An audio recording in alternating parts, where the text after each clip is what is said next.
and welcome back to the allotment. I forgot to do an update last month, so yay for me. So it's actually a really nice day today. It feels like spring is back, which is always lovely because spring's like one of the nicest times when you see everything grow again. Anyway, let me show you around before somebody wakes up from his nap. So I'm about to deweed this because it is, needs it.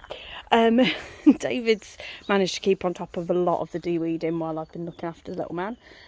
So thank you, David. Hopefully I can start coming out there with him, or coming out when he's napping. So the asparagus plot does need a bit of a deweed. The herbs, the parsley died, but everything else seems to be fine. The sage just is running rampant. You can see there's new growth on the mint, so that's good. We've got lots and lots of flowers, which is nice. So the peach trees are both in flower. We've both just taken those out of the grow house at the end, which is what we use for our tomatoes. The plum tree is just coming into flower behind there. I thought this had died, but it has not, so well done. The gooseberry bush is coming back with a good force, so hopefully we haven't actually had any gooseberries off it yet, so hopefully we'll have some. Blueberries are happy, they're coming out in flower. I think this is the early one, so you can see all the flowers coming out now, which is nice. The rhubarb is coming back, which is good. I still haven't had any yet because I keep forgetting to take it. So this year, we've got cabbage that's been stripped, so we'll probably just dig those out and start again. Pak choy has bolted, so again we'll take those out and eat them. And then, as you can see, we've started planting. So it's a shame I don't have David here, because David knows what we've planted. These are the onions, I know that much. In fact, no, do you know what? I know what quite a bit of this is actually. I should have more faith in myself. So onions, and then at the end where the little sticks are, we have spring onions, where we had a little bit of space. Those only went out this weekend. We've got a lot of potatoes. Potato bags are the way forward. They're the future. We used to grow them in the ground. They didn't grow very well, and we'd always miss a load, and then you'd end up with potatoes all over.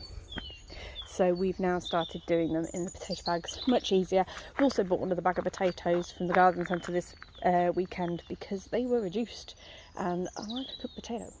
And now that we can freeze them, well, I say now we can freeze them like we never could freeze them before. We never knew to freeze them before. Makes sense though, because you can get frozen roast potatoes. Anyway, now that we freeze the roast potatoes, we're happy to grow more. So garlic, and you can see the slightly bigger ones are actually the garlic. So they're the garlic from last year, being that we didn't realise they were in the ground and they grew over the winter months. So we're leaving them because why not? Can't remember what David's planted here. Oh, that's good. We've got a closed off plot. Broad beans are coming along. We've got the very fine net over it, even though we don't need to. We just need to keep the birds off of it until they are big enough to fend for themselves. But yeah, you can see we've got the broad beans going through there. These are the carrots. As you can see, something keeps digging, but it's not badgers at the moment. They are still in hibernation, which we do need to sort out our defences for this year, because I'm sure they'll be back.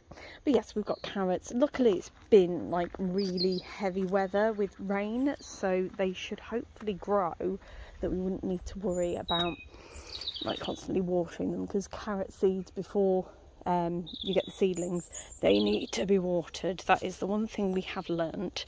The leeks from last year were quite small, so we've just left them in. They've started growing again, so we just take them out as and when we want them. The currant bushes, 2 black currants, a white currant and a red currant. I tied them up last year because I was trying to get to all the currants. I need to untie them, and for the first time in these 7 years we have had this allotment. So when we got this allotment, the 2 trees, well, the 3 trees, it's 4 trees even, I can't count. 4 trees at the back were already here. Giant cooking apple, crab apple behind. This is a, I want to say plum. Thank you, David. Plum tree, and then eating apple behind it. So all 4 trees were here. These are like amazing trees, have been here for years, hence why I wanted it, because it's like, oh, you can't this takes years to put effort in to get them to this size, you know. This is what I want. Anyway, in the 7 years that we've had this allotment, the peach tree has never flowered.